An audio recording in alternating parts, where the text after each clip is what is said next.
Un gusto saludar a todos los que estén viendo esta presentación. Esto consiste, o la temática a presentar, es sobre el currículum, conceptos, fundamentos teóricos, el marco del currículum, mesocurrículum y microcurrículum, o currículum. Esta actividad de cumplimiento de la asignatura de diseño curricular y modelos de formación.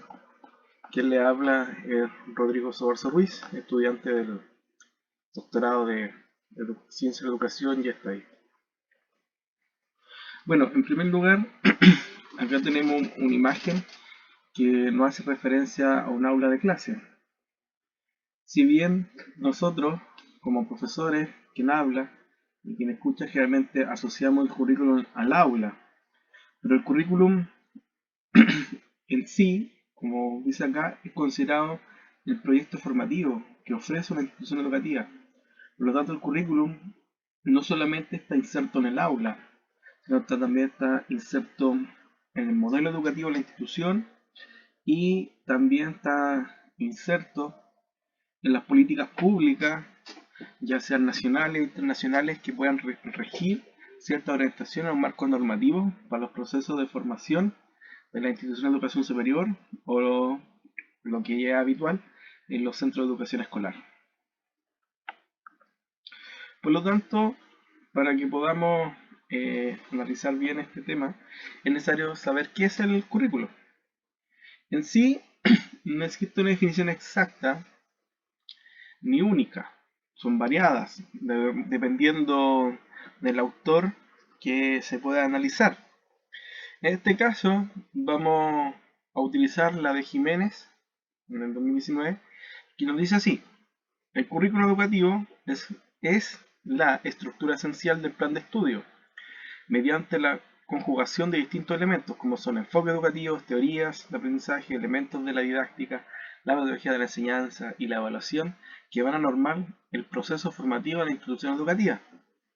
En sí, cuando hablamos del currículum, se empiezan a conjugar distintos elementos bajo un mismo parámetro, tanto de qué es lo que yo quiero que se aprenda dentro de este proceso, cómo quiero que se aprenda, bajo qué parámetros de acción se va a dar la gestión de aula, cómo va a ser las normativas de evaluación o de certificación de los conocimientos, ya sea si trabajo por un modelo tradicional, donde tendré ciertos procedimientos, o si trabajo por un modelo por competencia, donde tendré ciertos parámetros o elementos diferenciadores versus otros. Y esto también va a repercutir en la selección de uno de estos, en cómo se va presentando este plan de estudio. Por lo tanto, ¿quién establece esto? ¿Quién establece estos lineamientos en general? Pueden ser propuestos por instituciones de gobierno mediante la promulgación de leyes orientadoras o que establezcan un marco de acción educativa a seguir. Por ejemplo, en el caso de Chile, en la educación superior, tenemos varias normativas, tenemos instituciones que rigen y norman, pero también se establecen ciertos procesos formativos y que quedan por ley y bajo instituciones gubernamentales. Una de esas es la Agencia de Acreditación Nacional, la CNA. Esa institución establece ciertos parámetros normativos que deben cumplir la institución de educación superior. Uno de esos, por ejemplo, es la transición o ya a la fecha, la implementación de un modelo educativo por competencias o con la posibilidad de trabajar orientado por competencias. Aparte de eso, de esa comisión, se establecen vínculos con otras instancias, el CPIP, que es una instancia del Centro de Aplicación Pedagógica de Chile, que establecen normativas, por ejemplo, para las carreras de pedagogía, de cuáles son los estándares o criterios que debe tener cada carrera de pedagogía en el proceso formativo. Y también a la vez establecen un marco para la buena enseñanza, que también se basa en estándares y dimensiones del campo de acción del buen pedagogo para una educación de calidad. Por lo tanto, esos elementos estamos hablando de un macrocurrículum. Pero dentro de esta misma tipología del currículum tenemos varios elementos a destacar bajo la visión de Martínez y Jiménez. Dentro de esto nos dice el currículum real, el currículum asimilado, el currículum oculto, currículum nulo, currículum explícito. Cada uno de estos se va a ir apareciendo según, según la realidad que se vaya presentando en la acción misma de la aplicación de los elementos que están componiendo el currículum. En el caso currículum real, nos hace referencia el que opera en el aula, el que se planifica y se aplica. En el currículum asimilado, el ofertado al alumno y que efectivamente aprenden. ¿Qué fue? Esto fue lo que yo ofrecí y esto fue lo que adquirió el alumno. Puede ser tal cual como lo que yo ofrecí o puede ser menos a lo que yo ofrecí, pero fue lo que el alumno pudo captar o adquirir. Después tenemos el currículum oculto. Lo que sucede, influye y opera realmente, pero no se plasma. En un tema personal de la educación física, que es el área que yo me desempeño, hay un ejemplo bien interesante cuando tenemos un alumno en situación de discapacidad. Por lo tanto, necesitamos pasar al tema deportivo en el contexto escolar, que ya estamos hablando de enseñanzas básicas en el segundo ciclo en adelante, cuando los niños ya tienen 10 o 11 años, parten con el tema de los deportes. Por lo tanto, si tengo alumnos en una situación de discapacidad física u otra, yo tendré que generar una adaptación. Por lo tanto, lo más factible y lo más coherente de esa perspectiva es incluir dentro de esta pequeña flexibilidad que nos da el currículum el deporte adaptado. Por lo tanto, no está dentro de los planes educativos que establece el Ministerio de Educación para la educación escolar, para el área de la educación física y salud, pero el docente lo puede incluir. Y eso sería currículum oculto o emergente. También tenemos el currículum nulo, lo que se deja fuera, porque pudiendo haberlo elegido, no lo hicimos o no hemos podido desarrollarlo, ya sea por tiempo u otros factores, ¿ya? Pero también puede ser que se generen procesos de adecuación curricular, ya sean de acceso, donde no tendría incidencia en un currículum nulo, pero sí en la adecuación curricular de objetivos de aprendizaje, donde yo tenga que priorizar un objetivo versus otro o derechamente eliminar alguno. Entonces ahí también podría darse esa situación. Y tenemos el currículum explícito, el que se planifica y se efectúa. Pero también, según la orientación del elemento paradigmático que estemos trabajando, puede ser un currículum rígido, sin opción a modificaciones. Por ejemplo, lo que yo había mencionado, incorporar el deporte adaptado, no se podría hacer, porque es lo que está normado y se tiene que cumplir. Es flexible, el que yo puedo mover algunos elementos para favorecer el proceso de aprendizaje. El inclusivo, donde yo también puedo generar adaptaciones curriculares, no solamente dentro del currículo, sino también en la evaluación del aprendizaje. Por lo tanto, haría una adaptación en la planeación de la enseñanza y en la evaluación del aprendizaje. Y que éstas tengan que articularse entre sí para que tengan una coherencia de beneficio para el alumno. Y la excluyente, también se pueden dar ciertas temáticas donde yo se excluya o segregue ciertas temáticas de los conocimientos que debe aprender el alumno. Por lo tanto, el currículum desde la normativa legal, ¿qué es lo que va a hacer? Va a establecer los objetivos e intenciones educativas, las competencias, la selección de contenidos, las metodologías didácticas, los estándares, resultados de aprendizaje evaluables, los criterios de evaluación. Todo esto lo puede normar un proceso, una ley, un marco de enseñanza que establezca un ministerio, ya sea para la educación superior o para la educación escolar. O quizás va a entregar ciertos planeamientos o orientadores que después las instituciones educativas tendrán que tomar y seleccionar y trabajar en función de eso. Por lo tanto, se entiende que el currículum determina los elementos que inciden en el proceso de enseñanza-aprendizaje. Entonces tenemos el currículum por competencia. Por lo tanto, cuando nosotros hablamos de currículum por competencia, significa que estos elementos que acabamos de ver anteriormente van a estar regidos bajo ciertas concepciones ya preestablecidas.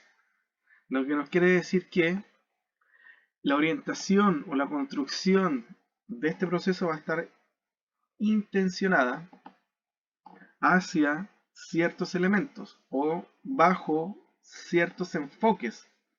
Por lo tanto, en el tema por competencia, se trabaja por enfoques. Y están los modelos conductual, funcional, modelo constructivista, modelo socioformativo o complejo, entre otros.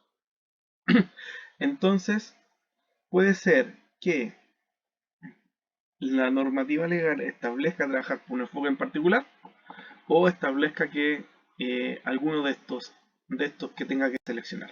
Por lo tanto, la institución tendrá que considerar cuál de estos modelos se ajusta a su visión y misión institucional.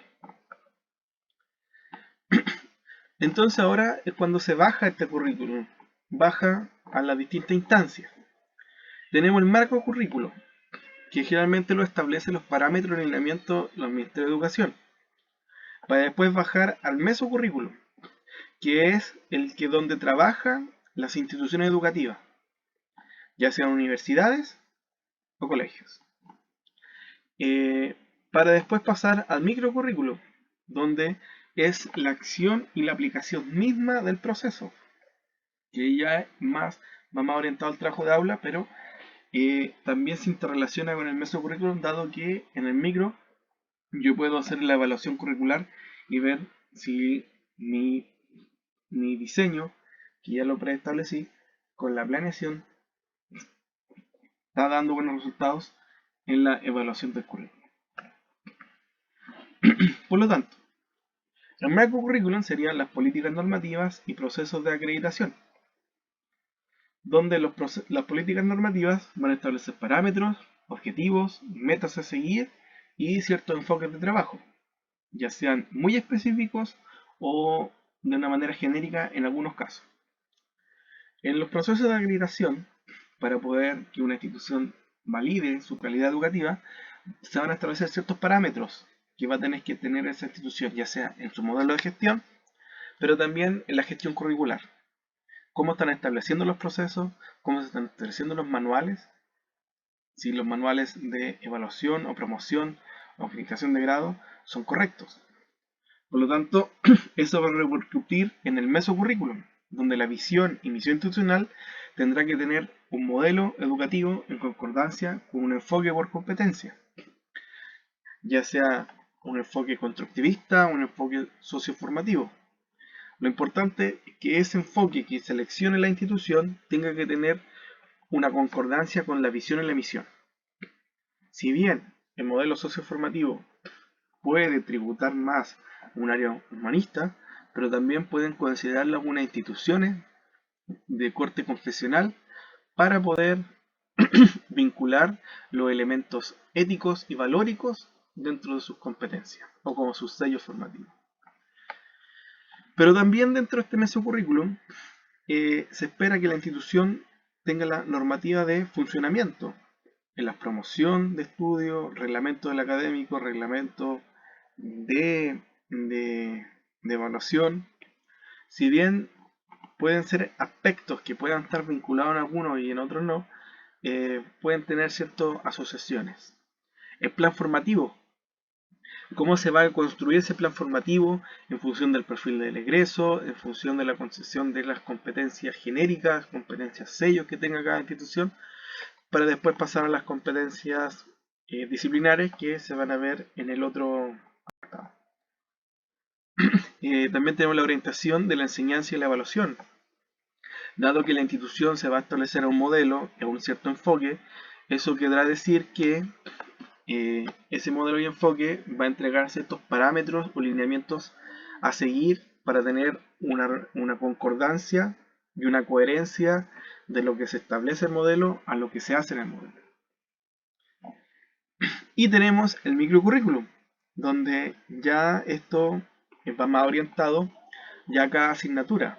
donde ya se hizo donde acá se hace la articulación del plan de estudio en la progresión académica, pero también se trabajan en las competencias disciplinares. Y de esas competencias disciplinares disciplinar y profesional se van a desprender de esos resultados de aprendizaje que van a ir en función de niveles para ver el nivel de concreción de la competencia. Por lo tanto, esos resultados de aprendizaje van a ser propios de cada asignatura. También tenemos las metodologías, estrategias de enseñanza e instancias de evaluación. Dentro de esto, en el plan de estudio, los programas de estudio, tiene que quedar claro qué es lo que se va a enseñar en función de contenido, pero también cómo se va a enseñar y cómo se va a evaluar. ¿Ya? Y eso va a tener que ir en concordancia con la normativa que establezca la institución. Y por lo tanto, esta es la aplicación de los programas de estudio en la enseñanza misma del docente. Por lo tanto, para ir finalizando, los elementos importantes al momento de diseñar el currículum, que es necesario tener claridad en cuál es el enfoque curricular que existe en la institución para enmarcar todas las acciones. ¿Qué quiere decir eso? Que si mi institución establece que tengo que trabajar por un enfoque socioformativo, tendré presente que bajo ese enfoque van a establecerse ciertos perfiles de acción docente que van a estar más vinculados. Por lo tanto, también va a establecer que el plan de estudio va a tener ciertas características diferenciadoras versus un modelo academicista, un modelo académico, donde puede tener muchas asignaturas para tratar de ver lo máximo posible del área o disciplina. En cambio, en este otro modelo, se va a priorizar por otros elementos que sean más vinculados. También se van a establecer qué metodologías de enseñanza pueden ser más factibles que otras en función del enfoque. Por lo tanto, acá se esperaría que un modelo de docencia de clases magistrales no esté tan presente dentro de los planes de estudio, sino esté más presente otro tipo de metodología activa, como el aprendizaje basado en problemas, en proyectos, en investigación, trabajo colaborativo, cooperativo, etc. Bueno, el otro punto que se establece es que se requiere un constante monitoreo de la evaluación del currículo para que se encuentre contextualizado en el medio y las políticas nacionales. Por lo tanto, es necesario generar procesos de evaluación de los perfiles de egreso. También ver los niveles de concreción de los perfiles de egreso.